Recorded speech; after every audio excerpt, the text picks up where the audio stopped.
اس لیے تو قرآن نے کہا ایمان والو ایمان لاؤ، اے ایمان پر استقامت اختیار کرو، ایمان کے تقاضوں کو پوری کرو۔ قرآن نے اسی کی طرف اشارہ کیا دوسری آیت میں، یا ایھا الذین آمنوا ادخلوا فی السلم کافہ، اے ایمان والو اسلام میں مکمل طریقے پر داخل ہو جاؤ، ایمان میں مکمل طریقے پر اسلام میں داخل ہو جاؤ۔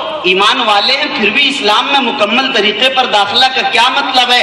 تمہیں یہ شبہ نہ رہے کہ تھوڑے سے یہودی بھی رہیں، تھوڑے سے نصرانی بھی رہیں اور مسلمان بھی، یہ بات نہیں چلے گی۔ تمہارا یقین ہونا چاہیے کہ جو اسلام کا پیغام ہے، جو اسلام کا احکام ہے، جو اسلامی شریعت کہتی ہے اور بتاتی ہے، اس سے بہتر کوئی مذہب نہیں، اس سے بہتر کوئی شریعت نہیں، اس سے بہتر کوئی طریقت نہیں، اس سے بہتر کوئی اعتقاد نہیں، اس سے بہتر کوئی عبادات کسی دین میں نہیں، معاملات اس سے بہتر نہیں۔ گویا کہ ہر شعبے کے اندر جب تک ان کو مکمل طریقے پر آپ مضبوطی کے ساتھ نہیں کریں گے، خدائے واحد کی قسم آپ ایماندار تو ہوں گے لیکن وہ ایمان کامل جن کا تقاضا ہے اور جو چاہا گیا ہے، جو مطلوب و محمود ہے، اس ایمان کو کے تقاضوں کو پورا نہیں کر سکیں گے۔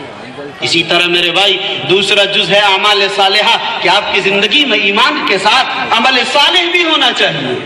عمل صالح ایمان کی حرارت ہے، ایمان کی تپش ہے، لیکن آپ کی زندگی میں اعمال نہیں ہے۔ ایمان تو من قال لا الہ الا اللہ دخل الجنہ، جو بھی لا الہ الا اللہ پڑھے گا وہ جنت میں داخل ہوگا، چاہے کٹائی پسائی اور عذاب کے بعد داخل ہوگا، کتنے زمانے کے بعد معلوم کب داخل ہوگا۔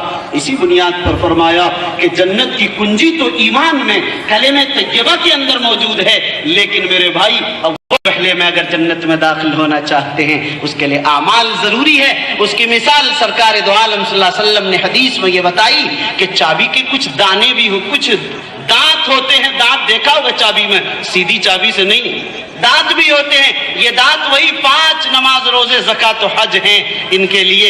اس لیے میرے بھائی یہ اعمال ہماری زندگی میں آنے ضروری ہیں، اعمال ہماری زندگی میں آنے ضروری ہیں۔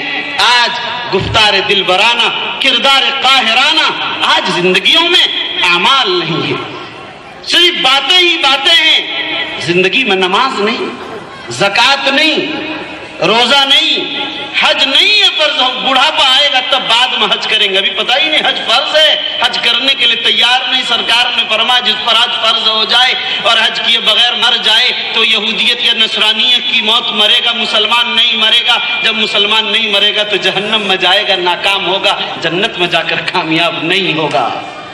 آج رونا اس بات کا، یہ جو امت کے حالات اور پستی ہیں، ظاہر چند منٹ میں روشنی نہیں ڈال سکتا، یہ مختصر وقت ہے، کبھی موقع ملا تو پھر آپ کے سامنے عرض کیا جائے گا۔ بات تو شروع کی تھی ابھی لیکن شاید وقت بھی پورا ہو رہا، لیکن ایک بات عرض کر کے میں اپنی بات پوری کروں گا کہ میرے بھائی امت کا جو سب سے بڑا مسئلہ ہے، آج جو مسائل آپ کے سامنے پیش کیے گئے، علماء اور ائمہ اور نقبا نے پیش کیے علاقے کے، سننے کے بعد اندازہ ہوا کہ بنیادی مسئلہ صرف 2 ہے، ایک ہے غربت کا اور ایک ہے جہالت کا۔ جہاں جہاں غربت ہے، اسی غربت کی بنیاد پر آج وہاں مسائل پیدا ہو رہے ہیں۔ جتنے بھی مسائل ہیں، چاہے وہ ارتداد کے مسائل ہوں، چاہے وہ اختلاف کے مسائل ہوں، چاہے وہ جھگڑوں کے مسائل ہوں، اسی بنیاد پر سارے مسئلے ہو رہے ہیں۔ اور دوسری چیز جہالت۔ تو لیکن آپ نے سوچا کہ یہ دونوں چیزیں کہاں سے پیدا ہوتی ہیں؟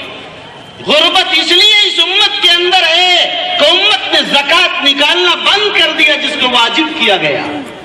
زکوٰۃ واجب کیا گئی امت نکالے تو اللہ کا وعدہ ہے، سرکار دو عالم کی بشارت ہے صلی اللہ علیہ وسلم کہ اگر یہ امت صرف زکوٰۃ ساری کی ساری زکوٰۃ نکال دے تو امت کا ایک فرد بھی غریب نہیں رہے گا۔